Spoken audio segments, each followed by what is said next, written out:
ये बताओ 11th waste क्यों किया? इसकी जो आदत लग जाती है, स्क्रोलिंग की आदत लग जाती है, तो घंटों घंटों हमारा समय उसमें चला जाता है। ये पूरा का पूरा ऑर्गेनिक और इनऑर्गेनिक का बेस होता है। अगर मुझे बेसिक मैथमेटिक्स और कैलकुलस का वीडियो देखना है, हेलो मेरे प्यारे बच्चों, क्या हाल चाल है और कैसी चल रही है आपके नीट की तैयारी? देखो अच्छी तो नहीं चल रही है, नहीं तो इस सेशन में नहीं आती। ये उन बच्चों के लिए है जो 10, 11 करने के बाद आप 12th में जा रहे हैं और अपने इस साल को अच्छा करने का सोच रहे हैं। बट ये बताओ 11th वेस्ट क्यों किया? क्या आपको पता है आपने 11th क्यों वेस्ट किया? क्योंकि सॉल्यूशन उन्हीं के लिए हो सकता है जिनको पता हो कि उनकी प्रॉब्लम क्या है। बहुत सारे बच्चों को तो प्रॉब्लम ही नहीं पता। तो सबसे पहले इस सेशन को शुरुआत करने से पहले मैं आपसे सवाल पूछूंगा। आप बताओ मुझे या तो चैट बॉक्स में या कमेंट बॉक्स में कि आपने 11th क्यों वेस्ट किया। मैं कुछ रीजन बताता हूं। देखो आपके अगर ये रीजन है तो बहुत अच्छी बात है, आप उसको लिख लेना। बट इसके अलावा भी कोई रीजन है तो मुझे चैट बॉक्स में या कमेंट बॉक्स में जरूर। सबसे पहला मुझे लगता है 10th से 11th। अब 10th में जो गंदी गंदी आदतें हमने पाल ली होती है ना, लास्ट एग्जाम मोमेंट पे तैयारी करना, या फिर ऐसा है कि इतनी सी किताब करनी है, ये तो हो जाएगा ऐसे ही। अब फिजिक्स केमिस्ट्री बायो में वॉल्यूम्स बहुत छोटे छोटे थे, अचानक से 11th में आते वॉल्यूम इंक्रीज हो जाता है, बट आदत हमारी नहीं सुधरती है। हम वही आदत कंटिन्यू कर रहे होते हैं 11th के अंदर और सोचते हैं एग्जाम के वक्त तैयारी करेंगे और नंबर आ जाएंगे, और ऐसा नहीं होता है। पहला झटका लगता है जब आप कोचिंग में पहला टेस्ट देते हो और आपके नंबर नहीं आते, या दूसरा या तीसरा टेस्ट देते हो और नंबर आपके घटते चले जाते हैं। फिर आता है स्कूल का एग्जाम और वहां भी नंबर नहीं आते, तो माँ बाप के ताने शुरू हो जाते हैं आपके लिए, बेटा ना तो स्कूल में नंबर आ रहा है ना कोचिंग में नंबर आ रहा है, क्या कर रहा है? और फिर आपके अंदर फ्रस्ट्रेशन बढ़ जाती है। तो एक तो पहला रीजन ये है। दूसरा हो सकता है आपको मोबाइल, जो कि इंस्टाग्राम, यूट्यूब, स्नैपचैट, इसकी आदत लग जाए और स्क्रॉल करते ही रह जाओ। मतलब आजकल शॉर्ट्स, रील, मतलब अब सब 1 मिनट के अंदर होने लगे। अब तो 30 सेकंड के अंदर ज्यादा अगर देख लो तो फ्रस्ट्रेशन हो जाती है। तो इसकी जो आदत लग जाती है और स्क्रोलिंग की आदत लग जाती है, तो घंटों घंटों हमारा समय उसमें चला जाता है। या तो हमें वीडियो पोस्ट करने में जाता है अगर हम पोस्ट कर रहे होते हैं, या फिर दूसरों के वीडियो देखने में चला जाता है। तो ये हो गया दूसरा रीजन। तीसरा होता है हम स्कूल और कोचिंग को मैनेज नहीं कर पाते। भाई स्कूल में भी जाना होता है, कोचिंग में भी जाना होता है, खुद के तैयारी के लिए कोई समय नहीं बचता है, और हमें समझ में नहीं आता कि फिर हम नंबर कहां से लाएं, पढ़ाई कब करें। और स्कूल का होमवर्क होता है, कोचिंग का होमवर्क होता है, दोनों ही नहीं हो पाता है। अगेन फ्रस्ट्रेशन होती है, हम उस चक्कर में पढ़ाई छोड़। तीसरी चीज, गेड़िया मारना, अपने दोस्तों के साथ घूमने चले जाना, और जो भी हमारे अंदर चेंजेस हो रहे थे, physiological, psychological, physical changes, psychological changes, इस चक्कर में हमारे अंदर फ्रस्ट्रेशन बढ़ जाती है। एंड दैट्स व्हाई आल्सो हमें लगता है कि पढ़ाई चलो एक तरफ कर देते हैं, कुछ और ही कर लेते हैं। फिर वीडियो गेम्स हैं, सोशल गेम्स हैं, मतलब हम उसमें पार्टिसिपेट करने लग जाते हैं, हम बहुत सारा समय इधर उधर बर्बाद कर लेते हैं। तो ये तो कुछ रीजन है, और हेल्थ इशू भी हो सकता है। तो ये इन सब रीजन के चक्कर में हम अपना 11th वेस्ट कर लेते हैं। But there are few serious student जो मेहनत भी करते हैं और नंबर नहीं आते, उस चक्कर में उनको लगता है कि उनका 11th वेस्ट हो गया। तो बच्चों ये तो कुछ रीजन। अब ये रीजन आपके कौन से हैं कमेंट बॉक्स में जरूर बताना। अब हम एक बार आपने रीजन लिख लिया है, तो अब आगे बढ़ने से पहले आंख बंद करके प्रण करो, क्योंकि आपको अब पता चल गया है कि आपकी प्रॉब्लम्स क्या है। तो अब प्रण करो कि हम ये गलती 12th में नहीं दोहराएंगे, ये गलती 12th में नहीं दोहराएंगे। प्रण करो आज, और इसके बाद हम आगे बढ़ेंगे। तब मैं आपको बताऊंगा कि क्या करने से, किस तरीके से तैयारी करने से आपका जो 12th है वो स्ट्रांग होगा और 11th की भी चीजें कवर हो जाएंगी। तो सबसे पहले तो बच्चों ये समझना जरूरी है कि जो भी बैकलॉग है, जो भी आपने 11th वेस्ट किया है, केवल आपकी प्रॉब्लम नहीं है। ऑलमोस्ट 80-90% बच्चे अपना 11th बर्बाद करके ही 12th में एंटर करते हैं। मतलब अगर 20 लाख बच्चे आपके साथ साथ एग्जाम लिखने वाले हैं, 16 से 17 लाख बच्चे जो होते हैं 11th अपना खराब करके 12th में एंटर करते। तो इसीलिए आप अकेले नहीं हो, आपके साथ और भी दोस्त हैं, खुश हो जाओ इस बात पे। तो it is not only your problem. तो अब बच्चों ये है कि एक बार हमें ये समझ में आ गया कि भाई हमारी प्रॉब्लम क्या थी 11th में। अब हम 12th में वो चीजें नहीं दोहराने वाले हैं, और आपको ये भी पता चल गया कि आप अकेले नहीं हो, आपके साथ बहुत सारे बच्चे हैं, तो कॉन्फिडेंस भी आ गया। तो अब सॉल्यूशन क्या है, हम कैसे 11th को स्ट्रॉन्ग करें और साथ साथ में 12th को स्ट्रॉन्ग करें? तो सबसे पहला स्टेप तो ये है बच्चों, आपको 11th के वो सारे टॉपिक्स लिस्ट करने चाहिए, फिजिक्स के, केमिस्ट्री के और बायो के, which are important for 12th, और उनको मास्टर करना चाहिए। पहला पॉइंट रिपीट कर रहा हूं, 11th के सारे इंपॉर्टेंट टॉपिक्स, फिजिक्स के, केमिस्ट्री के और बायो के आप नोट करो जो 12th जाने से पहले इंपॉर्टेंट है। उसकी लिस्ट मैं डिस्क्रिप्शन में डलवा दूंगा, आप उसको वहां से ले लेना।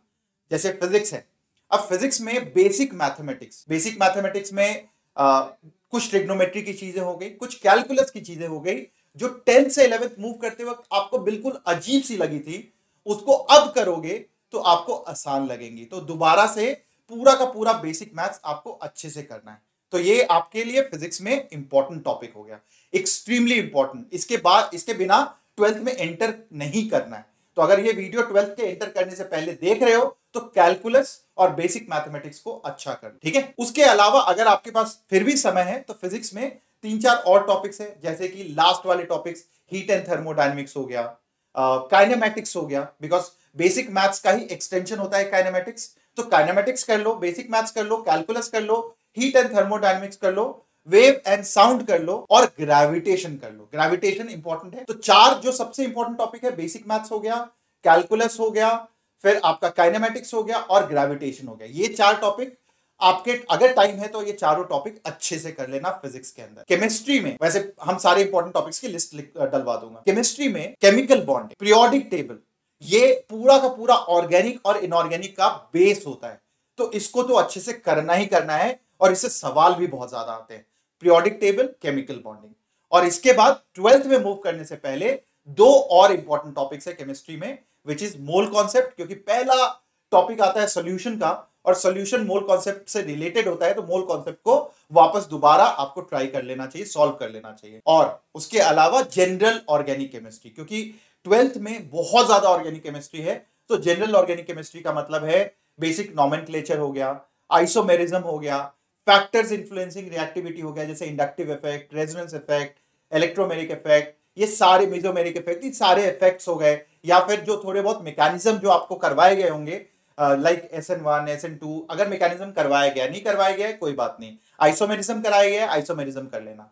तो ये हो गया आपके 4 टॉपिक्स। फिर से रिपीट कर रहा हूं, केमिस्ट्री में 4 टॉपिक्स कौन कौन से हो गए। पहला टॉपिक हो गया पीरियोडिक टेबल, केमिकल बॉन्डिंग, दूसरा टॉपिक, तीसरा हो गया मोल कॉन्सेप्ट और चौथा हो गया जनरल ऑर्गेनिक केमिस्ट्री। ये 4 टॉपिक 11th के अंत तक कंप्लीट कर लेना, 12th जाने से पहले या 12th के पहले महीने, जब आपका लोड 12th का कम होता है, स्कूल का भी लोड कम होगा, उस समय ये टॉपिक्स को कंप्लीट कर लेना, ठीक है। अब रही बायो की बात। तो बच्चों जो भी नीट की तैयारी कर रहे हैं उनके लिए बायो बहुत ज्यादा इंपॉर्टेंट है, बहुत ज्यादा। मतलब अगर बायो कुछ भी नहीं किया है तो गलत किया है बच्चों, बट अब करना चाहते हो, ये भी बहुत अच्छी बात है, ऑल द बेस्ट। अब क्या करोगे, एनसीईआरटी। तो बायो में जो तरीका है वो है आपको एनसीईआरटी करना चाहिए, लेकिन यहां पे भी सारे चैप्टर्स अगर नहीं कर पाते हो तो 2 यूनिट्स को स्ट्रॉन्ग कर लो। एक है ह्यूमन फिजियो, क्योंकि ह्यूमन फिजियो में अजीब अजीब से नाम होंगे बट बहुत ही इंपॉर्टेंट यूनिट है, एक चैप्टर नहीं है, बहुत सारे चैप्टर से बना हुआ है। तो ह्यूमन फिजियो को अच्छे से कर लो और आप रिलेट भी कर पाओगे, और जूलॉजी थोड़ा इंटरेस्टिंग भी होता है बायो वाले बच्चों के लिए, तो जल्दी हो जाएगा। और दूसरा सेल साइकिल कर लो, क्योंकि सेल की चीजें तो फंडामेंटल हैं, वैसे भी हर जगह काम आएंगी। तो सेल साइकिल वो यूनिट पूरा कर लो, और मतलब सेल से रिलेटेड जितने भी चैप्टर्स हैं, और दूसरा है ह्यूमन फिजियो कर लो। एटलीस्ट ये 2 यूनिट अच्छे से कर लो। तो अब आपको ये समझ में आ गया। वैसे मैं सारे लिस्ट फिर से बोल रहा हूं, डिस्क्रिप्शन में डलवाऊंगा, बट फिर भी ये मैं कुछ इंपॉर्टेंट टॉपिक्स की बात कर रहा हूं।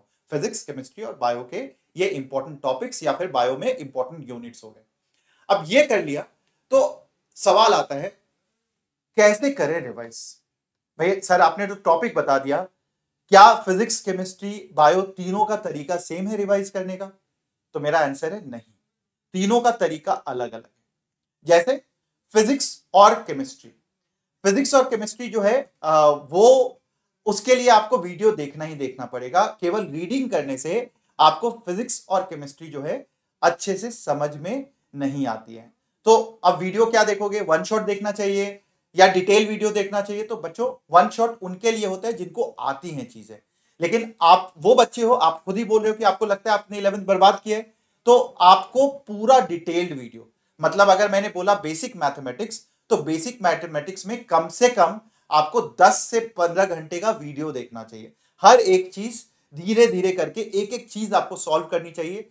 जो भी वीडियो चाहे वो आपके जैसे वेदांतु में जो बच्चे हैं, अगर आपका 11th बर्बाद हो गया है तो जो भी आपको करवाया गया था 11th में बेसिक मैथमेटिक्स में, उसके सारे वीडियो लेक्चर्स अगर आप उसको 1.2 1.5 के स्पीड पे देखना चाहते हो चलेगा, बट पूरा वीडियो डिटेल में देखना है। मतलब 10 से 15 घंटे का वीडियो देखना चाहिए। उसमें अगर जो एग्जाम्पल कराए गए हैं वो सारे एग्जाम्पल खुद से सॉल्व करने चाहिए दोबारा।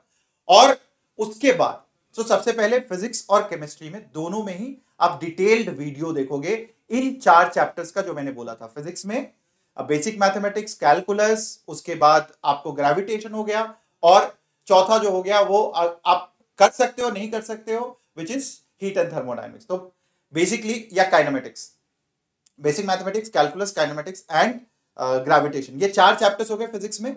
आप इनके डिटेल वीडियोस देख लो। ग्रेविटेशन बार बार क्यों बोल रहा हूं, क्योंकि इलेक्ट्रोस्टैटिक्स जो है पूरा का पूरा वो ग्रेविटेशन से मिलता जुलता है, आपको हेल्प मिलेगा। केमिस्ट्री में वही 4 topics, periodic table, chemical bonding हो गया, उसके बाद अगर ये दोनों टॉपिक कर लिए तो जनरल ऑर्गेनिक केमिस्ट्री हो गया और मोल कॉन्सेप्ट हो गया। ये आप 4 टॉपिक्स को अच्छे से करोगे डिटेल वीडियो के साथ। कर लिया आपने, उसके बाद एक बार डिटेल वीडियो कर लिया तो जो जैसे तत्व है हमारा वेदांतु का, उसका exercise 1, basic exercise of that book जो आपको दी जाती है, उसको आप पूरा डिटेल में कर लो, उसके सारे क्वेश्चंस को कर लो इन 4 चैप्टर्स के, for physics and for chemistry.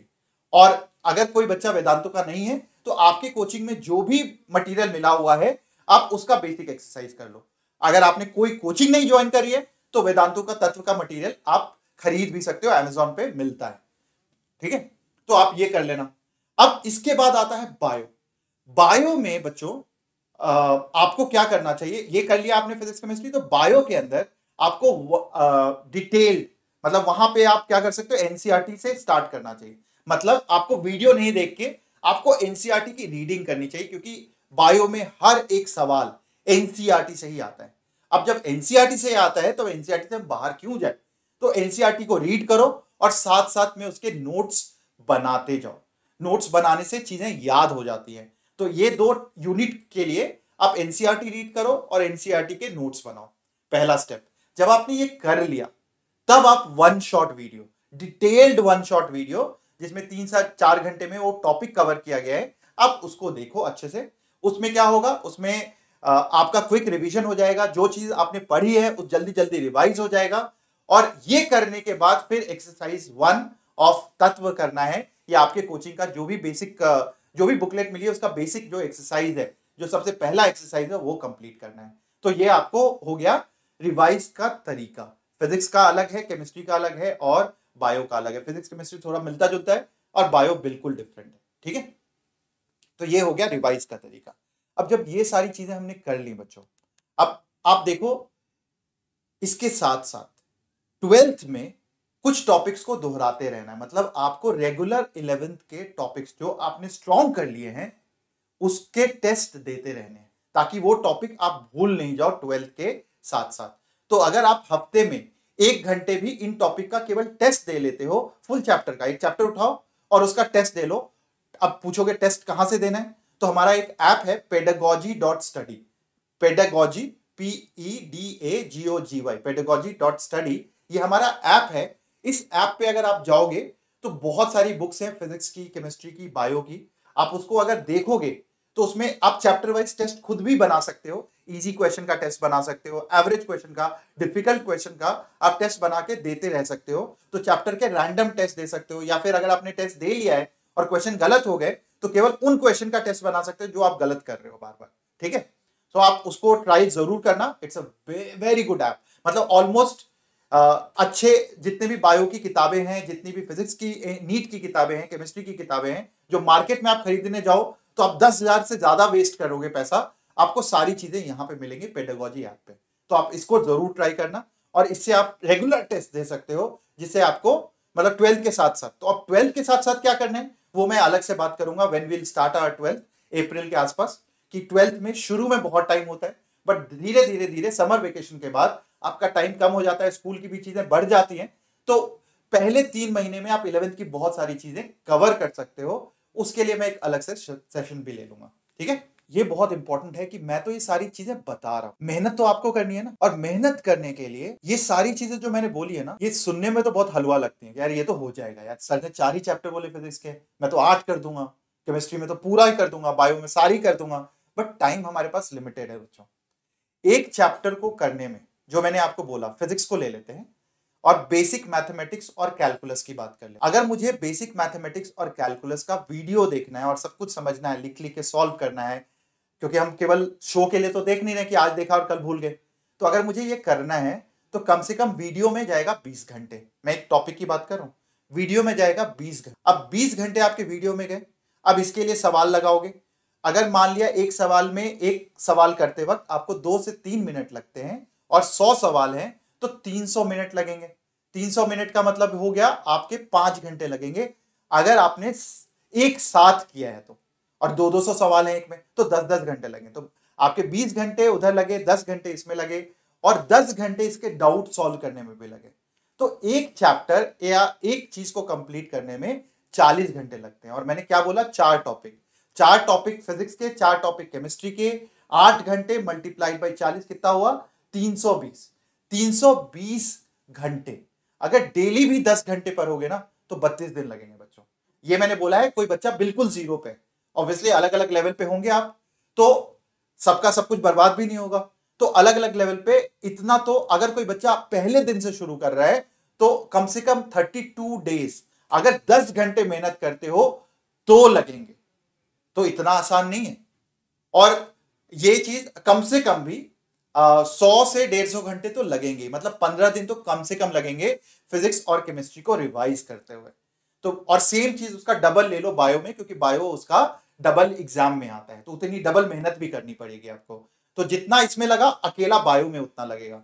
तो आपके पास समय कम है, तो इसीलिए एक भी दिन बिना वेस्ट किए अपने आप से प्रण करो कि मैं आगे 12th में एक भी दिन वेस्ट नहीं करूंगा। क्योंकि आज अगर आपका बैकलॉग बन गया तो बैकलॉग को खत्म करना उतना ही मुश्किल हो जाता है बच्चों, ठीक है।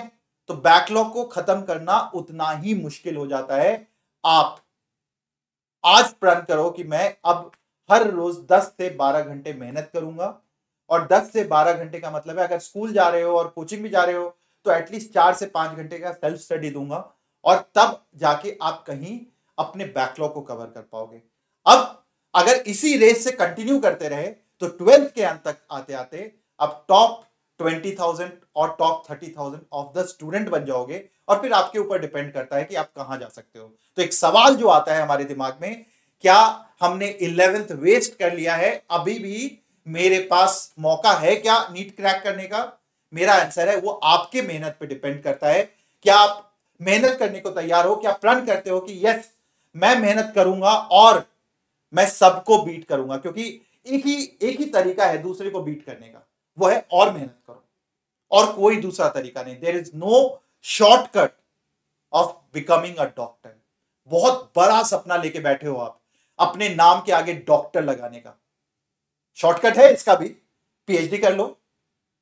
बट आप एक्चुअली डॉक्टर, एमबीबीएस वाला डॉक्टर बनना चाहते हो, और एमबीबीएस वाला डॉक्टर बनने के लिए बेटा बहुत ज्यादा मेहनत करनी पड़ती है, क्योंकि आप सेकंड टू गॉड बनने जा रहे हो।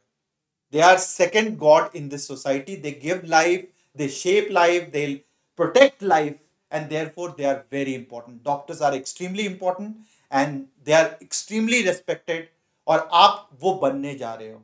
तो अभी चैट बॉक्स को फ्लड कर दो अपने नाम के आगे डॉक्टर लगा के। मैं चाहता हूं हर बच्चा जो सपना देख रहा है डॉक्टर बनने का, वो अपने नाम के आगे डॉक्टर लगाए। तब मैं मानूंगा आप डॉक्टर बनना चाहते हो, और एक्चुअली आप डॉक्टर बनोगे। क्योंकि सबसे पहले तो सोच से आती है ना। अगर मैं सोच ही नहीं रहा हूं डॉक्टर बनने का, मैं उतनी हिम्मत नहीं आ रही अपने नाम के आगे डॉक्टर लिखने का, तो मैं डॉक्टर क्या बनूंगा? तो डॉक्टर बनने के लिए नाम के आगे ना डॉक्टर लगाओ। और एक बार डॉक्टर लगाए तो सबसे पहले सोच हो गई, सोच हो गई, उसके बाद मैंने प्लान बताया है, स्ट्रेटजी बताई है, आप उसको फॉलो करो। इस चैनल से जुड़ जाओ, अगर नहीं जुड़े हो तो subscribe this channel, and there are lot of things which are going to come on this channel. मैं तो रेगुलर रहूंगा ही रहूंगा इस चैनल पे, बट आप भी रेगुलर हो जाओ इस चैनल पे to get the most out of this channel and from Vedant. So all the best बच्चों, तैयारी करते रहो, मजे करते रहो, and together will definitely fulfil our dream. हम साथ में मिलकर हम मेहनत करेंगे, आप मेहनत करोगे और फाइनली आप डॉक्टर बनोगे।